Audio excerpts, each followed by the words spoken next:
Saludos, bienvenidos a un nuevo episodio del podcast de Microjuris. Mi nombre es Amberly Vélez-Ver y en estos momentos nos encontramos con el licenciado Jari Padilla y la secretaria de Justicia, la licenciada Denis Longo Quiñones. Saludos a ambos.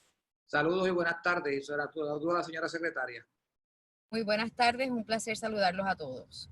Es un honor tenerlos aquí con nosotros y sobre todo para discutir sobre este tema tan importante en la jurisprudencia de Puerto Rico, ¿verdad? Y de los Estados Unidos. Y nos referimos al caso de Ramos versus Luisiana, en el que se les requiere entonces a los estados que para lograr una convicción de un delito grave, los laudos o los resultados de un veredicto, ¿verdad? Tendrían que ser de forma unánime por parte del jurado.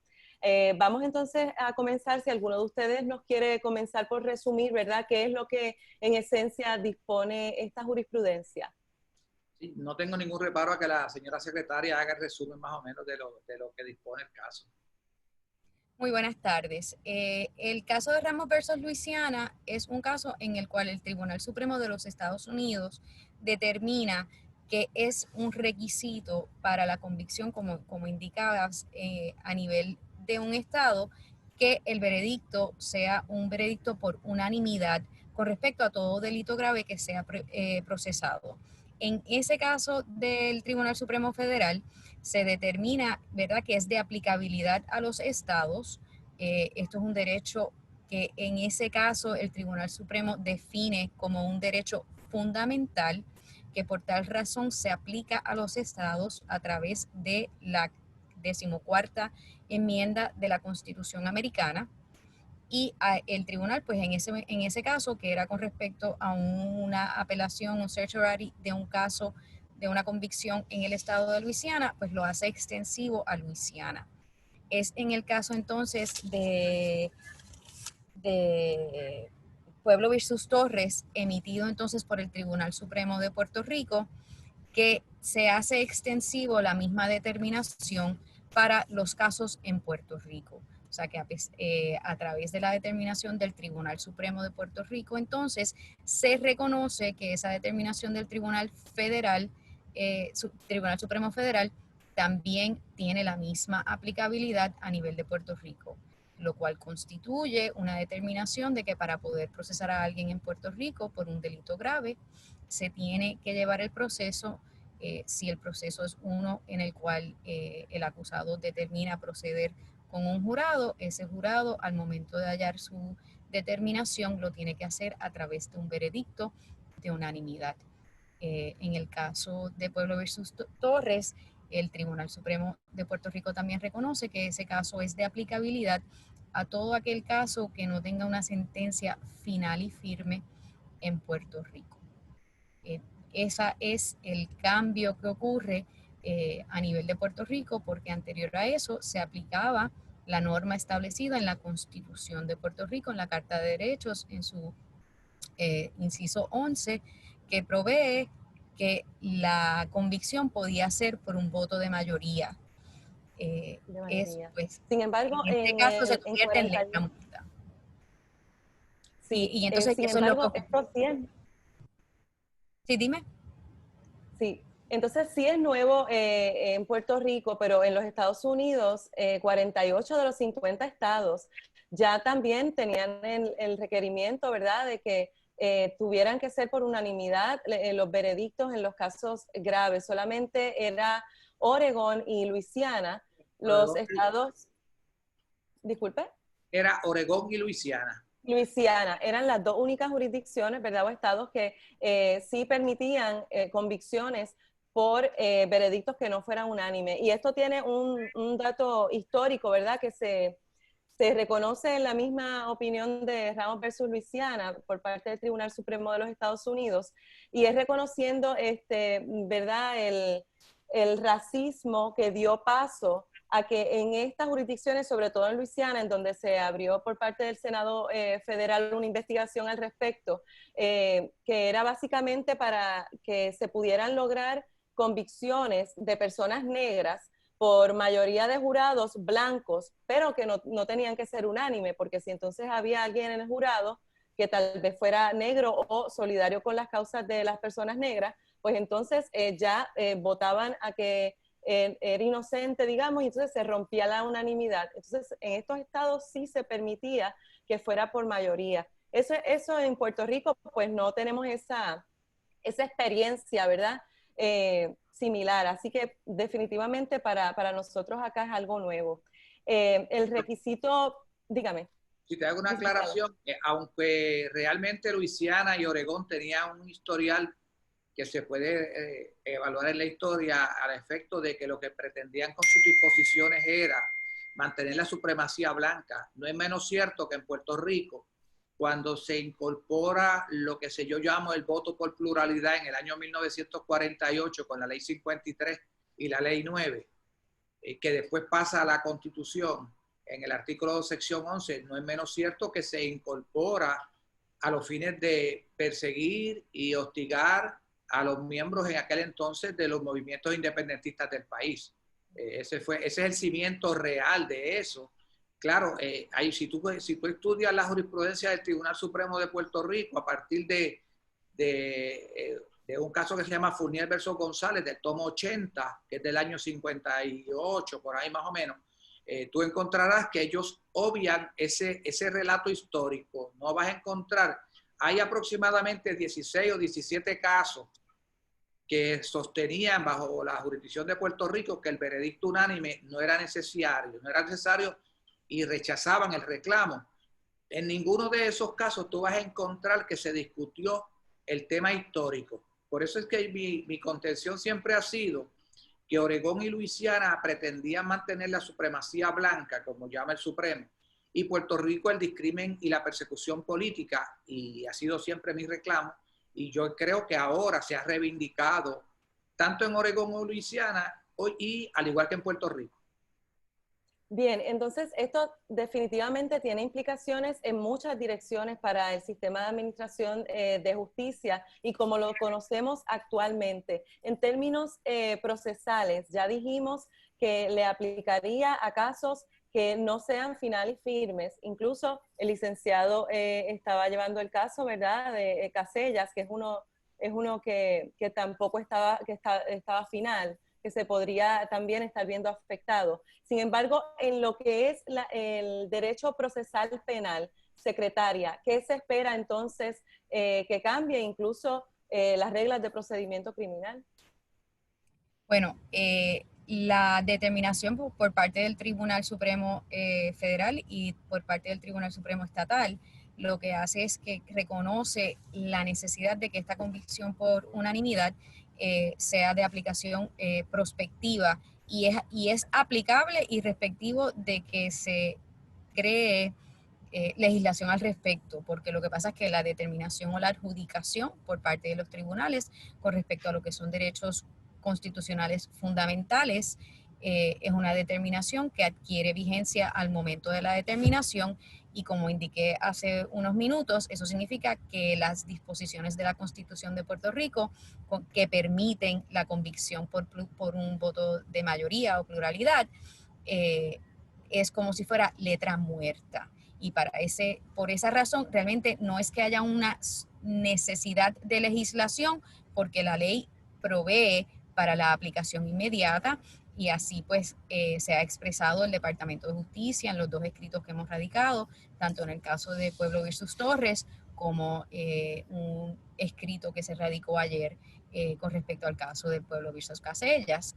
En el tribunal apelativo. Estamos claros que la aplicación es inmediata al momento de bajar el laudo y por eso cuando preguntas qué va a ocurrir, lo que va a ocurrir es que los procesos penales en Puerto Rico van a requerir que todas las advertencias que se le hagan a las personas que están siendo procesados incluyan la advertencia de que si esta persona escoge ir a juicio por jurado, la determinación de ese jurado va a tener que ser por unanimidad.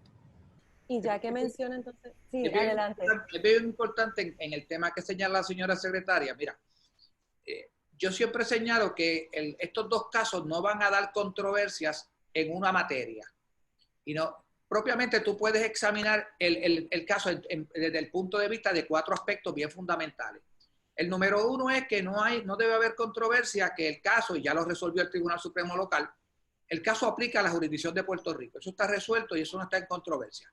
Número dos, el otro punto bien importante que tiene el asunto es que es, en mi recuerdo, la primera vez que el Tribunal Supremo de Estados Unidos emite un dictamen que tiene el efecto de anular una disposición de la Constitución como tal, porque ahí anula, como muy bien dijo la señora secretaria, que da letra muerta, el artículo 2, sección 11, en tanto y en cuanto permite los jurados, que yo llamo de los 9-3 o la pluralidad. ¿Por qué? Porque antes el Tribunal Supremo, en el historial de Puerto Rico, tú vas a encontrar, por ejemplo, que en el año 1977 se declaró inválida aquella famosa ley 22 que permitía los registros en los aeropuertos, y el Supremo de Estados Unidos, en Torres versus Puerto Rico, la declaró inconstitucional, pero eso era una ley de la Asamblea Legislativa. Recientemente declaró inconstitucional la legislación relacionada con la quiebra, lo que llamamos por ahí la quiebra criolla. Esos son anulados disposiciones de la Asamblea Legislativa y del Poder Ejecutivo. Esta opinión, lo importante que tiene es que anula una disposición de la Constitución de Puerto Rico. Eso nos trae a dos temas. Nos trae al tema que tocó la secretaria, a qué caso le va a aplicar. Pues obviamente le va a aplicar conforme a la doctrina que tiene el Supremo de Estados Unidos. En un caso que se llama Griffin y otro que Griffin, sin recuerdo, Griffin versus Kentucky, algo así. Establece que esos casos le aplica a todos los casos que no tengan una sentencia final y firme. Yo puedo identificar 6 grupos de casos que caen bajo esa categoría. Mira, y me explico. Cae bajo esa categoría todo aquel caso que se haya visto el juicio, haya el tribunal recibido un veredicto de culpabilidad, pero el acusado, el convicto, está en espera de sentencia. Ese le va a tocar juicio nuevo. Le va a tocar juicio nuevo a aquellas personas que ya salieron convictos, fueron sentenciados y están en ese periodo de 30 días que dice la ley de la judicatura para si apelan o no apelan al Tribunal de Apelaciones. Esa es la segunda categoría. La tercera categoría es aquellas personas que han radicado un recurso formal de apelación ante el Tribunal de Apelaciones y está pendiente. Esa es la tercera categoría. La cuarta categoría son aquellos casos que el Tribunal de Apelaciones ha emitido sentencia, ya sea a favor del acusado o a favor del Estado. Y esa sentencia está en la etapa que no se ha tornado final y firme. Y hay un quinto grupo de casos, y es aquel grupo de casos que está ya el Tribunal Supremo lo recibió. Por ejemplo, el apelativo revoca una convicción, el Estado la apela, o mejor dicho, vía cerciorar y la revisa, y está el tribunal en proceso de atender ese recurso. Ese caso le aplica. Hay otros casos, como el ejemplo típico del caso de Torres, es el caso donde ya el Tribunal Supremo ha declarado no al lugar al recurso, pero todavía no se ha tornado final y reconsideración, porque el reglamento permite 1 y 2 reconsideraciones.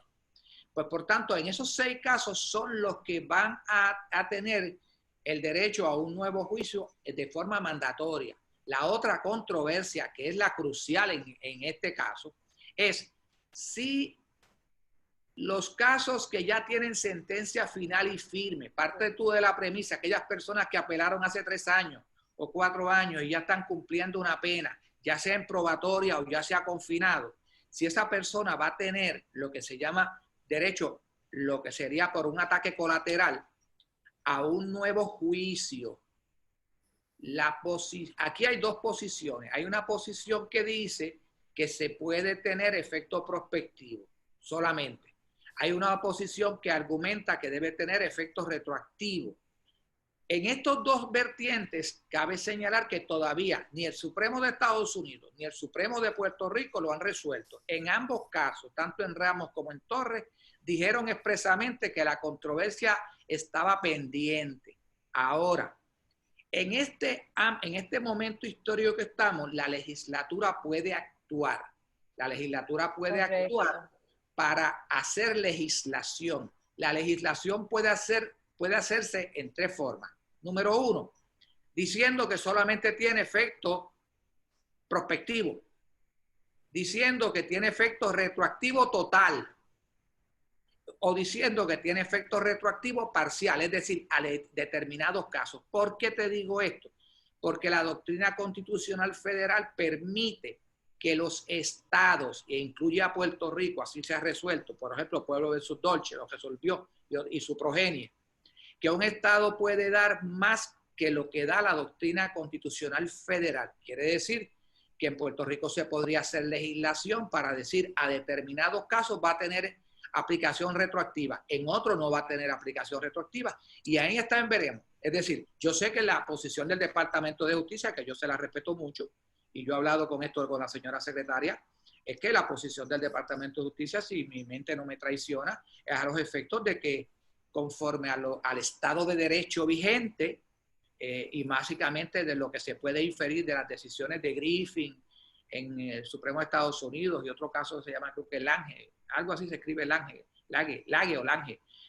pues que esos casos lo que dicen es que sería es una doctrina bien restrictiva y sería bien cuesta arriba de que se haga retroactiva vía la norma de los ataques colaterales.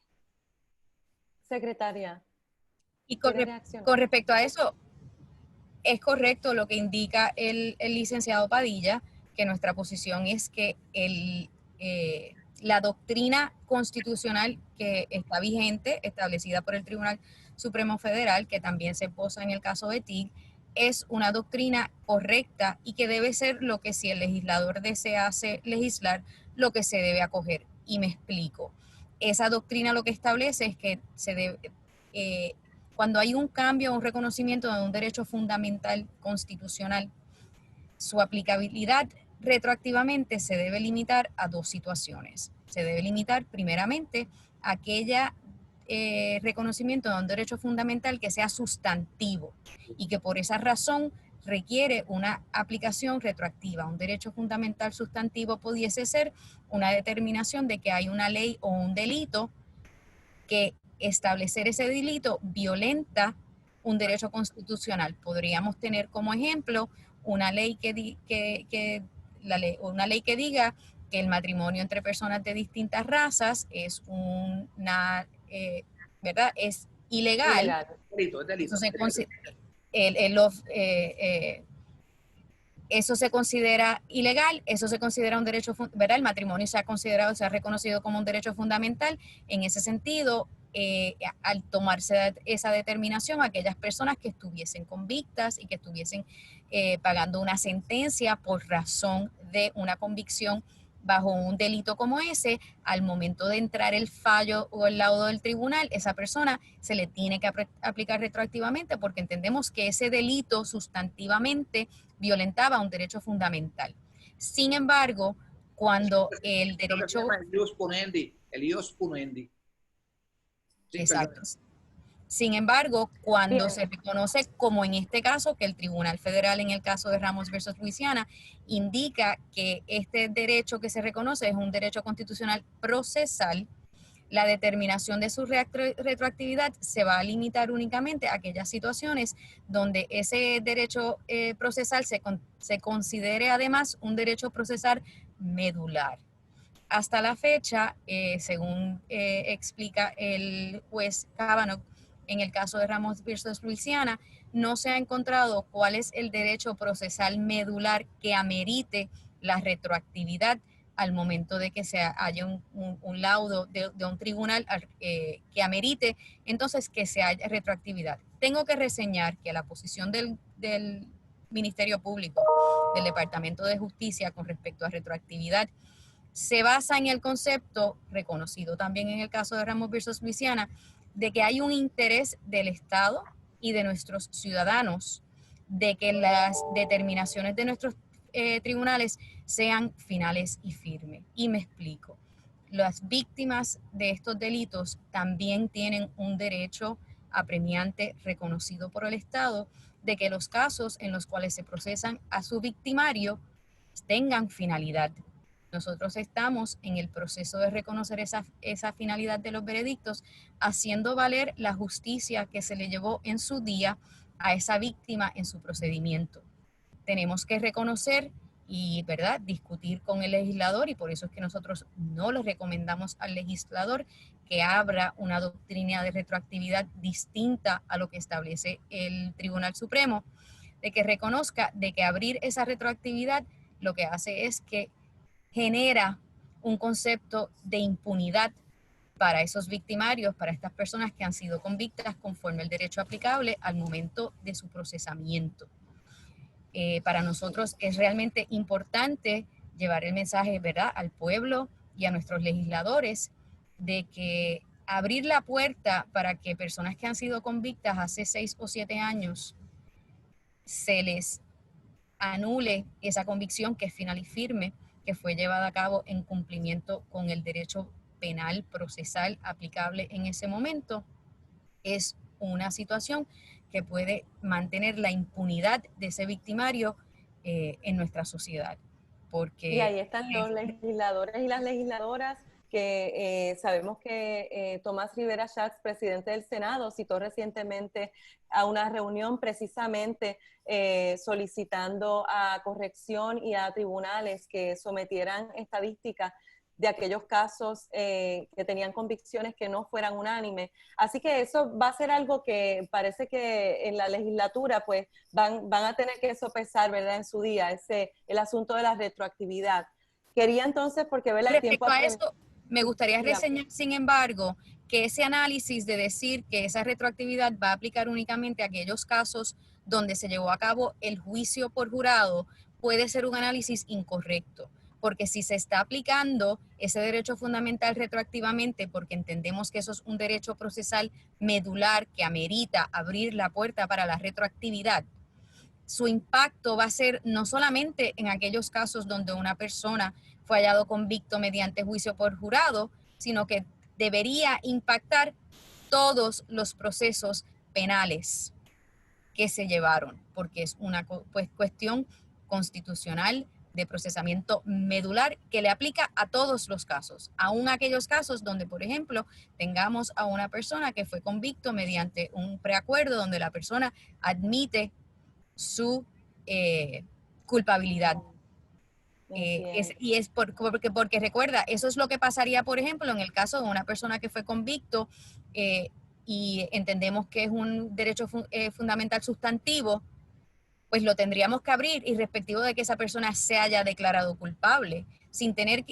Esa persona nunca fue a juicio, se declaró culpable, está sirviendo una pena por ser un derecho constitucional sustantivo, el delito hay que hacerlo retroactivo, la determinación tiene que ser retroactivo y el delito se anula. Pues al hacer esto en este caso, ese es el punto, se abre la puerta para hacer inoficiosos todos los procesamientos penales, aun aquellos donde la persona se declaró culpable. Sí, pero ahí tengo que discrepar en un espacio con la señora secretaria, y es lo siguiente. Si se establece que, por ejemplo, si el Tribunal Supremo de Estados Unidos dijese y el Tribunal Supremo de Puerto Rico dijese que tiene efecto única y exclusivamente prospectivo, como la Asamblea Legislativa puede y el Estado puede dar más derechos, la retroactividad no tendría que ser total, porque el que puede dar lo más puede dar menos. Es decir, la Asamblea Legislativa podría decir a estos casos sí y a estos casos no, y tendría que examinarse si hubiese algún vicio desde el punto de vista de igual protección de las leyes, que yo no lo visualizo. Yo creo que la Asamblea Legislativa podría decir, pensando así en voz alta, podría decir, mira, para los que están confinados ahora y para ningún otro. Podría decir, para los que están confinados y los que están en probatoria, podría decir. Porque si no se dice y no se aclara la posición de la señora secretaria, sería correcta en el sentido de que toda persona que haya sido convicta bajo ese sistema, por ejemplo, aunque haya cumplido la pena, si se hace abierto completo, sin limitaciones y sin explicaciones, incluiría también a una persona que haya sido convicta, por ejemplo, un muchacho que haya sido convicto, para no crear mucha duda, en un caso de 404 la ley de sustancias controladas y que se le hayan impuesto 2 años de cárcel y se le dio una probatoria. Y una probatoria ordinaria, lo que se llamamos una probatoria ordinaria bajo la Ley General de Probatoria, ese joven, aun cuando cumplió la pena, su historial penal va a estar afectado por 5 años mínimo con esa convicción. Si hay una retroactividad total, eso significaría que ese joven podría venir y decir, miren, yo quiero un nuevo juicio porque yo estoy afectado porque tengo mi historial penal mutilado con esa convicción. Y yo no creo que la Asamblea Legislativa llegue a tanto. No, el tema de la retroactividad me imagino que va a dar mucho de qué hablar y es muy complejo como hemos visto. Ya entonces para ir cerrando, sabemos que esta nueva jurisprudencia impone una carga mucho más pesada para el Ministerio Público a la hora de probar un caso, pero a la vez también al acusado, a los derechos del acusado, pues entonces le da aún mayor avenida, ¿verdad?, en que prevalezca, ¿verdad?, su inocencia ante una evaluación de credibilidad, ¿verdad?, y de adjudicación por parte de un jurado. En este sentido, en procesos como desinsaculación de jurados, ¿qué nuevos aspectos ustedes creen que se le va a dar más carga o aspectos que ya existen que se le va a dar mayor peso a la hora de selección de jurados y que tiene que ver también con la carga que le da el Ministerio Público para aprobar un caso? Mira, yo personalmente, yo he escogido durante los últimos 40 años jurados y yo no visualizo que yo tenga una carga adicional. El proceso de escoger el jurado va a ser el mismo. El proceso de cómo tú hacer lo que se llama el boadir va a ser el mismo. El proceso de cómo el Ministerio Público presenta su evidencia va a ser el mismo. Lo único que va a cambiar es las instrucciones que el juez le tiene que dar al jurado de cómo alcanzar un veredicto. Es decir, ahora mismo, hasta antes de Ramos, pues los jueces le informaban a los jurados cuando le daban las instrucciones, mire, el veredicto puede ser 9-3, 10-2, 11-1 o 12-0. Esa era la instrucción que se daba.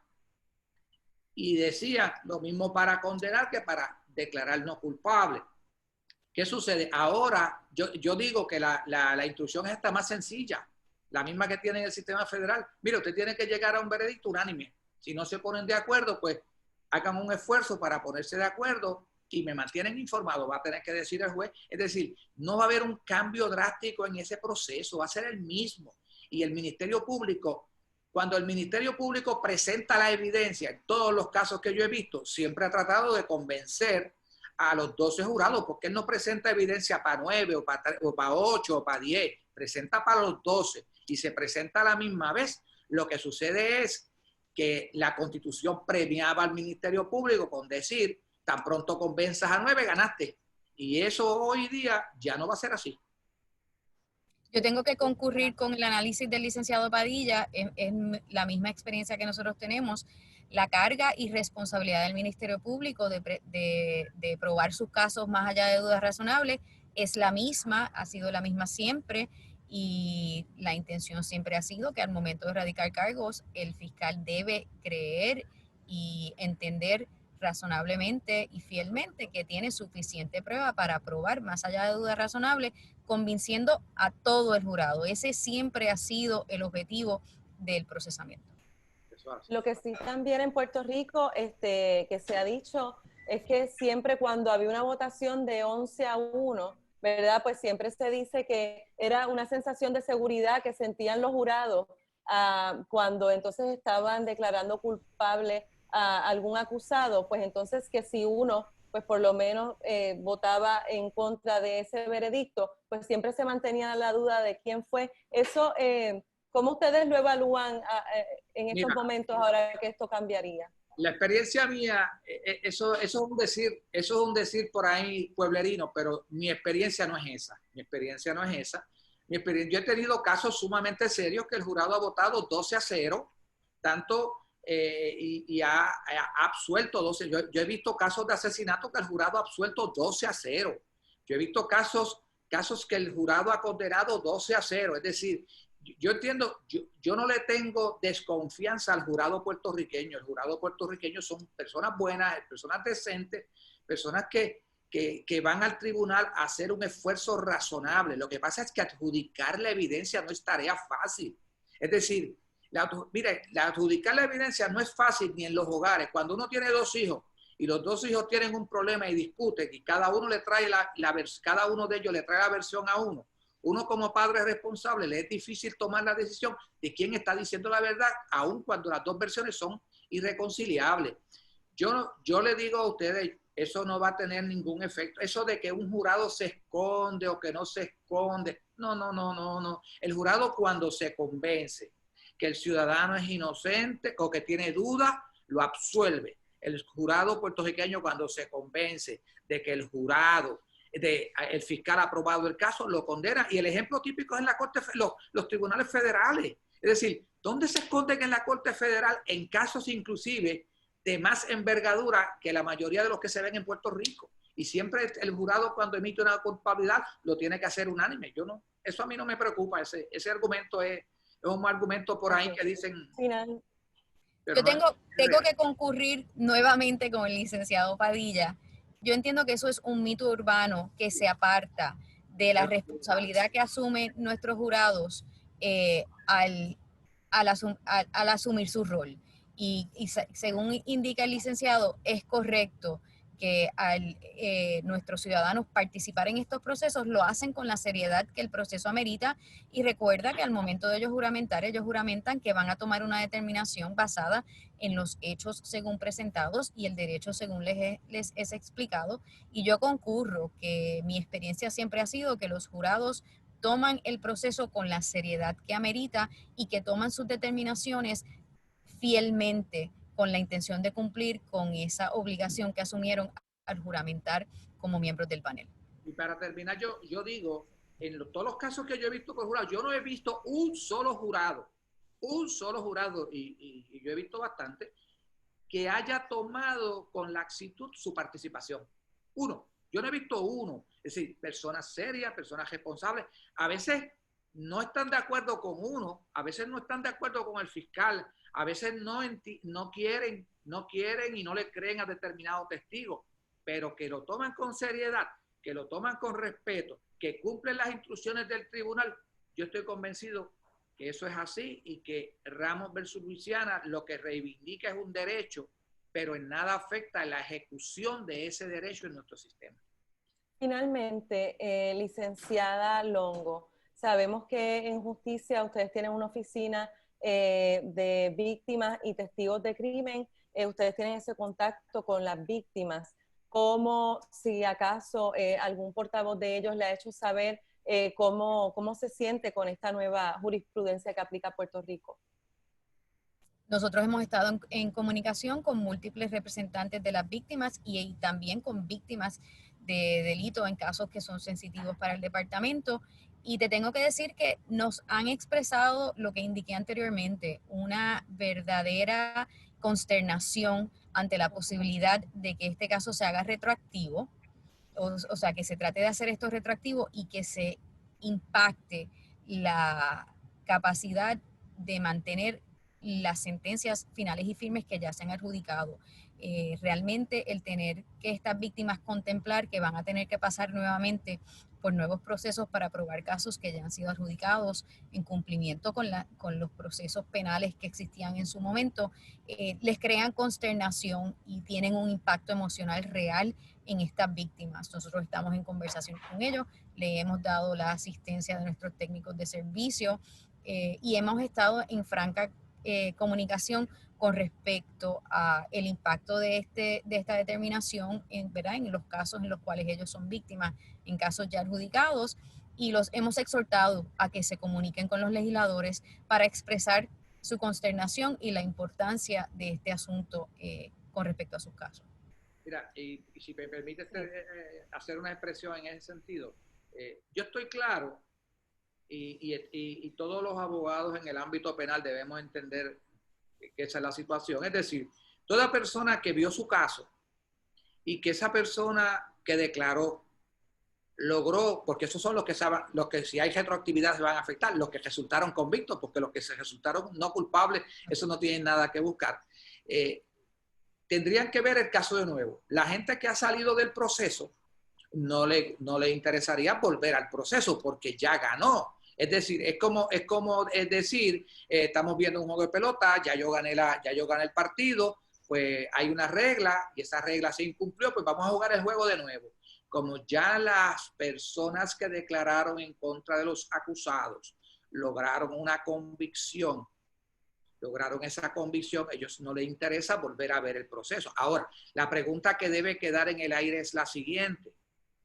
¿Realmente con la regla que se jugó fue una regla correcta, justa, donde un sistema jurídico debe estar orgulloso de ella? Si eso es así, ¿qué pesa más? Ese valor, eso que decía Rousseau, ese contrato social que tenemos los ciudadanos con el Estado, que nos lo quebrantaron, ¿debe ese contrato social ceder en beneficio de la persona que declaró para no tener que volver a declarar? ¿O ese contrato social debe dejarse quebrantado y que la persona no declare? Obviamente, esto es una serie de controversias de hondo calado y de filosofía de derecho, de cómo nosotros como sociedad vemos el derecho. Pero la realidad es que se pueden argumentar con mucha propiedad lo que está diciendo la señora secretaria, yo lo entiendo. Se podría argumentar, posiblemente dirán otros con menos propiedad lo que yo digo, desde el punto de vista mío, con mucha propiedad también. Es decir, que es un punto debatible, pero lo importante de esto, lo importante real de este asunto es que se ha reivindicado un derecho, y es un derecho, y nunca los derechos son mal recibidos.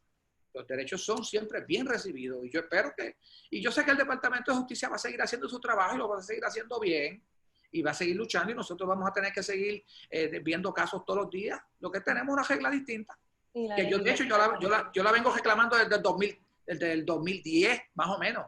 La estoy reclamando yo, pero...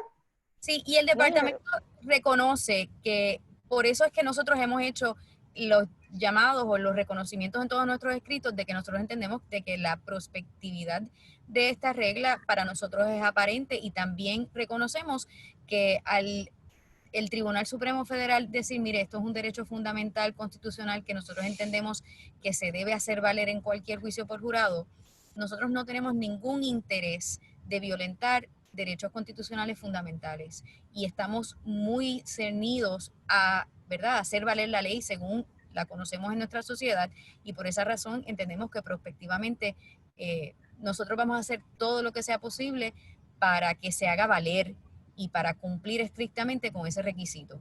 Tenemos que litigar el asunto de la retroactividad porque exactamente nosotros tenemos unas víctimas que muchas veces hacerlas pasar por el proceso penal es una forma de victimación o revictimación, porque testificar muchas veces para personas en casos de delitos de agresión sexual o de delitos de violencia, tener que pasar por ese proceso puede ser una victimización nuevamente. Y por eso nosotros pues tenemos que litigar y tratar de hacer valer ese interés. La finalidad de los procesos. Y entonces pues les tengo que decir pues que honestamente, y es con ese sentido de humanidad que tomamos esa posición.